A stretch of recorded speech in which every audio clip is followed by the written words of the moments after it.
প্রিয় শিক্ষার্থীবৃন্দ, ভোলা সরকারি কলেজের অনলাইন ক্লাসে তোমাদেরকে স্বাগতম। তোমরা ক্লাসটি ফেসবুক লিংক ভোলা গভট কলেজ এ পাবে। এছাড়া আমি আজকের ক্লাসটির ইউটিউব লিংকে দিয়ে দিব, তোমরা সেখান থেকে ডাউনলোড করেও ক্লাসটি দেখতে পারবে। আজকের ক্লাস উপস্থাপনে রয়েছে আমি মোহাম্মদ মনির হাসান, প্রভাষক, বাংলা, ভোলা সরকারি কলেজ। আজকের ক্লাসের আলোচ্য বিষয় বাংলা উচ্চারণের নিয়ম। বাংলা উচ্চারণের নিয়ম জানার পূর্বে আমাদের কতগুলো বিষয় সম্পর্কে স্পষ্ট ধারণা থাকতে হবে। সেই বিষয়গুলো হলো স্বরবর্ণ, ব্যঞ্জন বর্ণ এবং যুক্ত বর্ণ। বাংলা উচ্চারণের ক্ষেত্রে এই তিনটি বিষয় অত্যন্ত গুরুত্বপূর্ণ ভূমিকা পালন করে, তাই এই তিনটি বিষয় সম্বন্ধে আমাদের স্পষ্ট ধারণা থাকা আবশ্যক। তোমরা জানো বাংলা স্বরবর্ণ সংখ্যা 11টি। 11টি স্বরবর্ণ তোমরা নিশ্চয়ই তোমাদের মুখস্থ আছে। তো এই 11টি স্বরবর্ণের মধ্যে সবগুলো বানানের ক্ষেত্রে ব্যবহৃত হলেও উচ্চারণের সময় সবগুলো ধ্বনি বা বর্ণ ব্যবহৃত হয় না। যেমন দীর্ঘ ই বাংলা উচ্চারণের ক্ষেত্রে ব্যবহৃত হবে না, দীর্ঘ উ উচ্চারণের ক্ষেত্রে ব্যবহৃত হবে না, রি এই বর্ণটি এভাবে ব্যবহৃত হবে না। কিভাবে ব্যবহৃত হবে পরবর্তীতে আমি এগুলো দেখিয়ে দিব। ওই বর্ণটি উচ্চারণের ক্ষেত্রে ঠিক ওই এভাবে ব্যবহৃত হবে না, অন্য রূপে ব্যবহৃত হবে। ঔকার এটা অন্য রূপে ব্যবহৃত হবে। সে বিষয় নিয়ে আমি আলোচনা করব একটু পরে। প্রথমে আসি অ। বাংলা স্বরবর্ণের প্রথম বর্ণটি হলো অ। এই অ বর্ণটির দুটি উচ্চারিত রূপ দেখা যায়। একটি হলো অ অয় থাকবে, অর্থাৎ অ এর কোনো পরিবর্তন হবে না। আরেকটি হলো অ ও হবে কিংবা ওকারের মতো হবে, অর্থাৎ অ অয় থাকবে অথবা অটা ও কিংবা ওকারের মতো হবে। এই দুইটি রূপ। তাহলে অ এর উচ্চারিত রূপ দুটি হতে পারে, একটা হলো অ আর একটা হলো ও কিংবা ওকারের মতো, ও কিংবা ওকারের মতো। তাহলে অ এর আমরা দুটি রূপ পেলাম। এবার আসো উদাহরণ, যেমন অবুঝ। এখানে দেখো অ উচ্চারণও ঠিক অই আছে, কোনো পরিবর্তন হয়নি। এবার আসো ও এর মতো। এখানে দেখো অ মূল বানানে বা মূল শব্দে অ আছে, কিন্তু উচ্চারণ এটা হয়ে গেছে ও।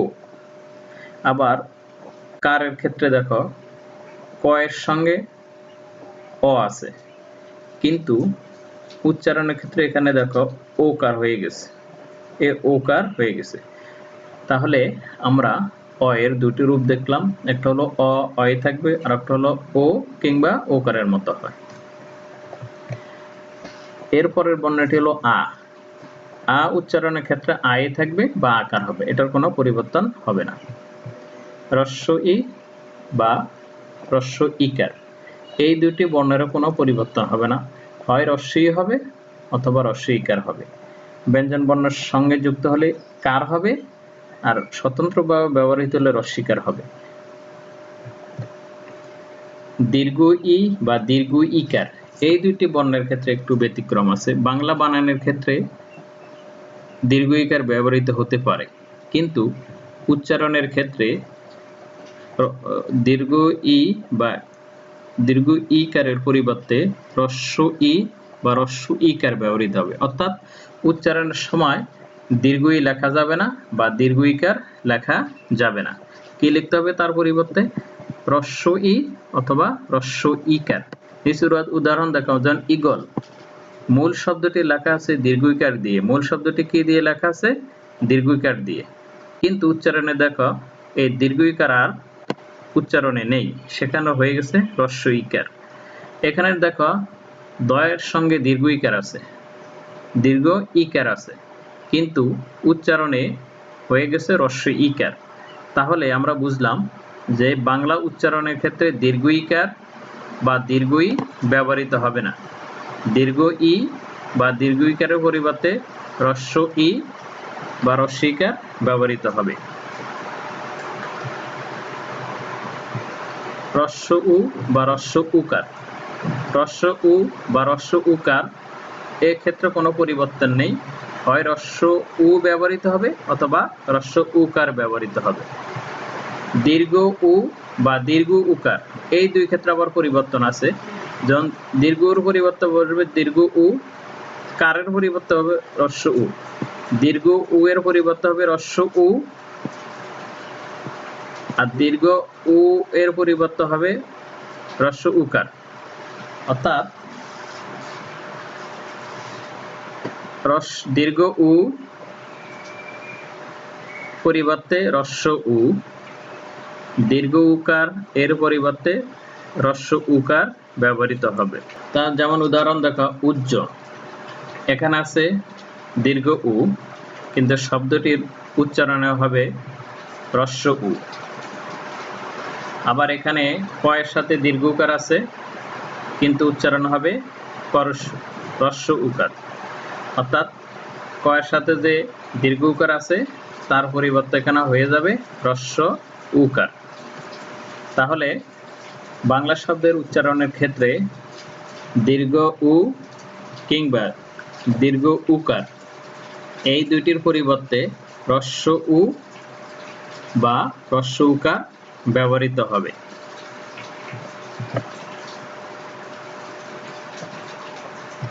রি, রি বর্ণটির উচ্চারণের ক্ষেত্রে হ্রস্বইকার ব্যবহৃত হতে পারে অথবা রিকার ব্যবহৃত হতে পারে, কিন্তু উচ্চারণের সময় এই রি শব্দটি আর থাকবে না, রি বর্ণটি আর থাকবে না। উচ্চারণের সময় হয় রি হ্রস্বইকার রি ব্যবহৃত হবে অথবা রিকার ব্যবহৃত হবে। যেমন দেখো এখানে ঋণ, এখানে রি আছে কিন্তু উচ্চারণে আর রি নেই, হয়ে গেল ঋণ। কৃষাণ, কৃষাণ এখানে রিকার আছে, রিকার থাকা সত্ত্বেও এখানে হয়ে গেছে কি রিকার, অর্থাৎ রিকার রিকারই থাকবে, রিকার আর কোনো পরিবর্তন হবে না, শুধু স্বতন্ত্র রিটা হ্রস্বইকার হয়ে যাবে। এ, এ স্বরধ্বনিটির দুইটি রূপ পাওয়া যায়। একটা হলো এ, এই থাকবে, কোনো পরিবর্তন হবে না।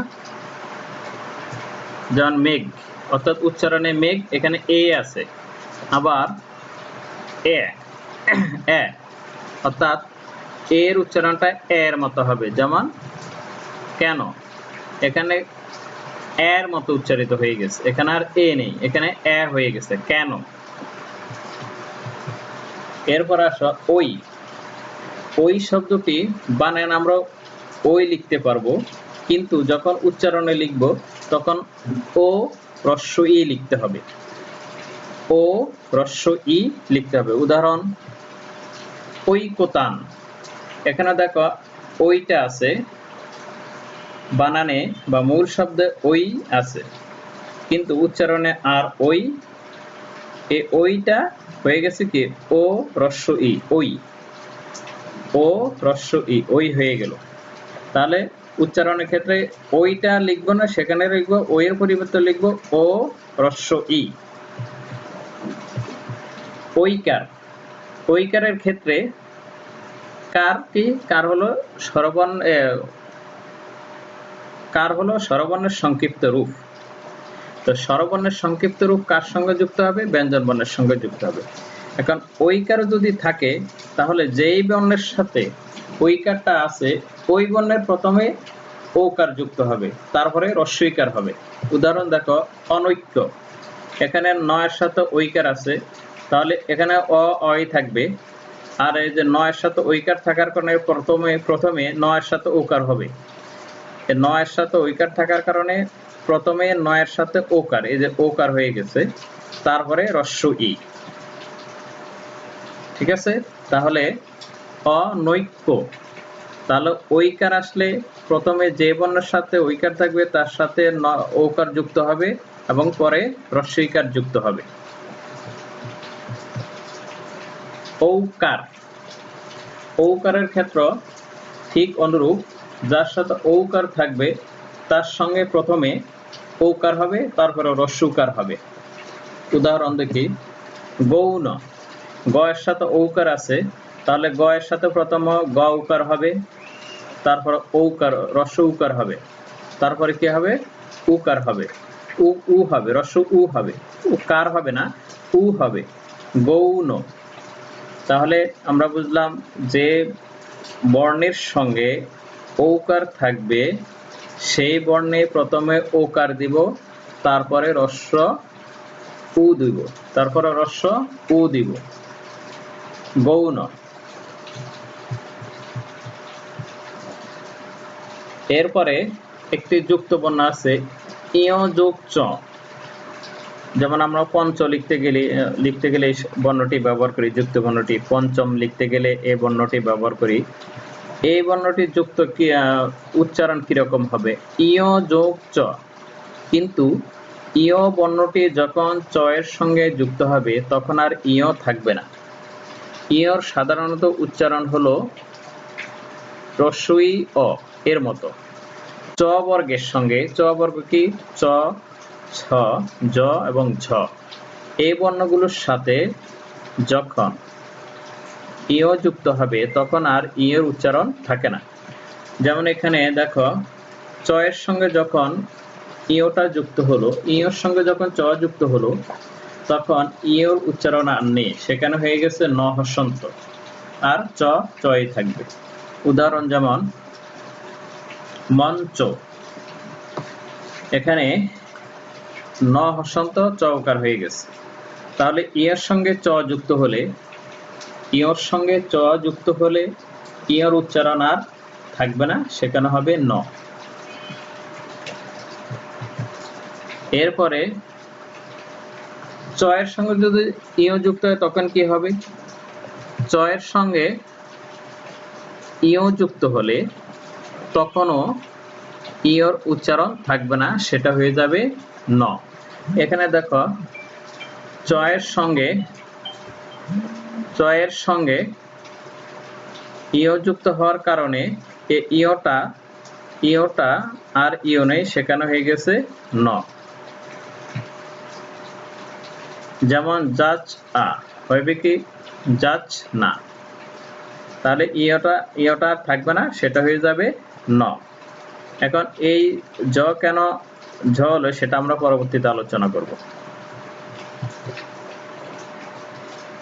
আবার ইয়ের সঙ্গে জ যুক্ত হলে কি হবে, যেমন আমরা গঞ্জ লিখি, হ্যাঁ, গঞ্জ লিখতে গেলে ইয়ের সঙ্গে জ হয়, তখন ইয়ের সঙ্গে জ হলে কি হবে দেখি। এখন ইয়ের সঙ্গে জ হলো ন হবে, ইয়ের পরিবর্তে ন হবে, অর্থাৎ ইয়ের সঙ্গে জ যুক্ত হলে জ ঠিক থাকবে, কিন্তু ইয়ের পরিবর্তে ন ব্যবহৃত হবে, ন হস্যন্ত ব্যবহৃত হবে। যেমন উদাহরণ দেখি, ব্যঞ্জন, এখানে দেখো ইয় জ, তাহলে ইয়ের পরিবর্তে ন হলো আর জ জয় থাকবে, তাহলে ইয়ের সঙ্গে জ যুক্ত হলে ই উচ্চারণের ক্ষেত্রে ইয় থাকবে না, ইয়ের পরিবর্তে ন হস্যন্ত যুক্ত হবে। ইয়ের সঙ্গে ছ যুক্ত হলে কি হবে, এর সঙ্গে ছ যুক্ত হলে কি হবে, অনুরূপ একই ধরনের, ছ যুক্ত হলো ন হবে, ইয়ের পরিবর্তে ন হবে, উচ্চারণের ক্ষেত্রে ইয়ের পরিবর্তে ন হবে। যেমন লাঞ্ছনা, এই যে ইয়ের পরিবর্তে ন হস্যন্ত হয়ে গেছে।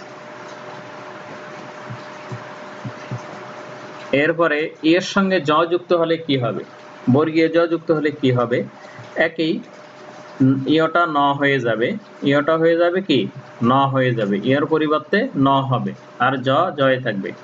যেমন রঞ্জন, রঞ্জ, তারপর রঞ্জন, তাহলে ইয়ের সঙ্গে জ যুক্ত হলে ইয়টা হয়ে যাবে ন হস্যন্ত, রঞ্জ। ঝ যুক্ত হলে কি হবে, ঝ যুক্ত হলে অনুরূপ ন হয়ে যাবে ইয়টা, যেমন ঝঞ্ঝা, ঝঞ্ঝা, তাহলে ইয়ের পরিবর্তে এখানে হয়ে গেছে কি, ন।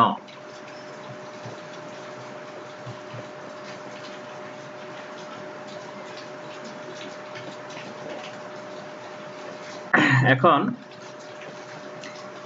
জয়ের সঙ্গে ইয় হলে কি হবে?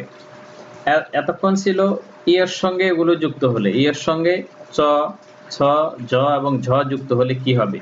ন এর মতো উচ্চারিত হলো। আমরা দেখলাম আগের স্লাইডগুলোতে আমরা দেখলাম যে চ, ছ, জ, ঝ এর সঙ্গে ইয়ের সঙ্গে এগুলো যুক্ত হলে সেটা ন হয়, কিন্তু জয়ের সঙ্গে ইয় যুক্ত হলে কি হবে? প্রথমে দেখো আছে, প্রথমে এখানে লক্ষ্য করো, শব্দের শুরুতে যদি জ ইয় থাকে তাহলে উচ্চারণটা হবে গ চন্দ্রবিন্দু অথবা গয়জফলা চন্দ্রবিন্দু এর মতো। শব্দের প্রথমে হলে, যেমন জ্ঞান, এখানে শব্দের শুরুতে আছে, শব্দের শুরুতে থাকার কারণে গয়জফলা চন্দ্রবিন্দু আকার ন হয়ে গেছে জ্ঞান। অর্থাৎ শব্দের শুরুতে যদি এই বর্ণটি থাকে, শব্দের শুরুতে জ ইয় বর্ণটি থাকে, তাহলে উচ্চারণ গ চন্দ্রবিন্দু অথবা গয়জফলা চন্দ্রবিন্দুর মতো হবে। শব্দের মাঝখানে থাকলে কি হবে? শব্দের মাঝখানে থাকলে গ হসন্ত গ চন্দ্রবিন্দু এর মতো হবে। শব্দের মাঝখানে যদি এই জ ইয় শব্দটি থাকে তাহলে এর উচ্চারণ হবে গ হসন্ত গ চন্দ্রবিন্দু এর মতো। যেমন বিজ্ঞান, এখানে দেখো শব্দের মাঝখানে আছে বিদায় প্রথমে গ হসন্ত, তারপরে গ চন্দ্রবিন্দু আর আকার থাকার কারণে গয়জফলা আকার হয়ে গেছে বিজ্ঞান। বিজ্ঞ, এখানে দেখো শব্দের শেষে, এজন্য গ হসন্ত গ উকার হয়ে গেল। তাহলে শব্দের শুরুতে থাকলে গ জ এর উচ্চারণ হবে গ চন্দ্রবিন্দু অথবা গয়জফলা চন্দ্রবিন্দু, আর শব্দের মাঝখানে কিংবা শব্দের শেষে থাকলে হবে গ হসন্ত গ চন্দ্রবিন্দু এর মতো।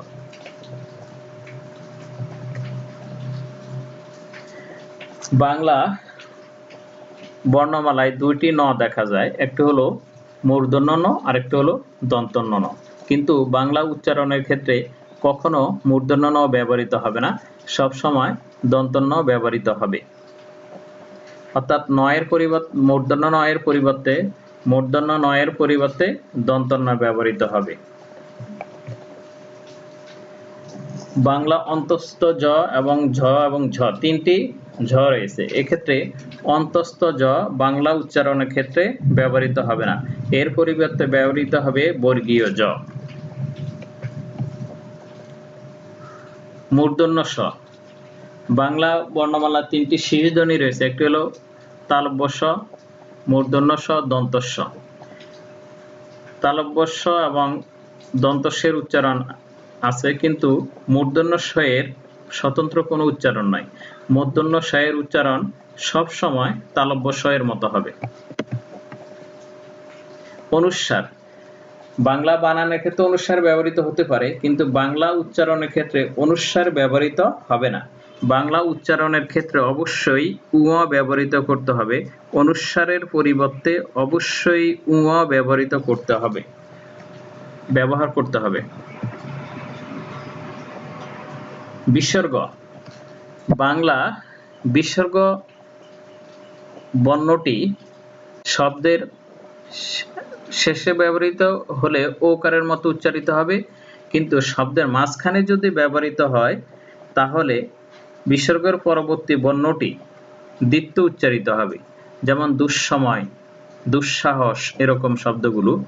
এখানে কি হলো, যেমন বিসর্গ পরে স আছে, এজন্য সটা দুইবার হয়ে গেছে, তালব্য স দুইবার হয়ে গেছে। স এর উচ্চারণ দুই ধরনের হয়, দন্ত স এর উচ্চারণ দুই ধরনের হয়, কখনো ইংরেজি এস এর মতো হয়, আবার কখনো তালব্য স এর মতো হয়। তো এখানে উচ্চারণ তালব্য স এর মতো বিদায় এখানে তালব্য স দুবার হয়ে গেছে। তাহলে এটা হলো বিসর্গ। এখানে একটু লক্ষণীয় বিষয়, আমরা একটা জিনিস ম্যাক্সিমাম ক্ষেত্রে ভুল করে থাকি, সেটা হলো বিসর্গ হলো এটা, আর এটা হলো কোলন। এটা কি কোলন? কোলন হলো বিরাম চিহ্ন, আর বিসর্গ হলো একটি বর্ণ। আমরা যেমন অনেক সময় লিখে ভূমিকা লিখে অনেক সময় ভুলে বিসর্গ দিয়ে ফেলি, কিন্তু এটা আসলে ভুল হয়ে যায়, সেখানে দিতে হবে কোলন। বিসর্গের উচ্চারণ হলো অঘোষ হয়ের মতো, কিন্তু কোলনের হলো 1 সেকেন্ড থামতে হবে। তাই এই দুটো এই বিরাম চিহ্নটি এবং এই বর্ণটি ব্যবহারের ক্ষেত্রে আমাদের সতর্ক থাকতে হবে। যেমন এখানে যদি আমি কোলন দেই, এটা দেই, তাহলে কিন্তু ভুল হয়ে যাবে, আর এটা দিলে ঠিক থাকবে। পুন, তাহলে এখানে পুন বিসর্গ, মাঝখানে ফাঁকা থাকতে হবে। যদি এটা দেই তাহলে ভুল হয়ে যাবে। এটা দিলে আমার কি 1 সেকেন্ড থামতে হবে, কারণ বিরাম, এটা হলো বিরাম চিহ্ন, বিরাম চিহ্নে কি 1 সেকেন্ড থামতে হয়, কিন্তু বিসর্গ সময় থামতে হয় না, এটা হলো একটা বর্ণ। তাই এটা ব্যবহারের ক্ষেত্রে আমরা খুব সতর্ক থাকবো। তাহলে পুন বিসর্গ শব্দের শেষে থাকলে ওকারের মতো উচ্চারিত হবে, কিন্তু শব্দের মাঝখানে থাকলে পরবর্তী বর্ণটা দ্বিত্ব উচ্চারিত হবে। তো সবাইকে ধন্যবাদ আজকের ক্লাস উপভোগ করার জন্য। আশা করি তোমরা আজকের ক্লাস থেকে বাংলা উচ্চারণের প্রাথমিক কিছুটা ধারণা পাবে। তো সবাই বাসায় সাবধানে থেকো। সবাইকে ধন্যবাদ। পরবর্তী ক্লাসে উচ্চারণের অন্যান্য বিষয়গুলো নিয়ে আলোচনা করব ইনশাআল্লাহ তাআলা।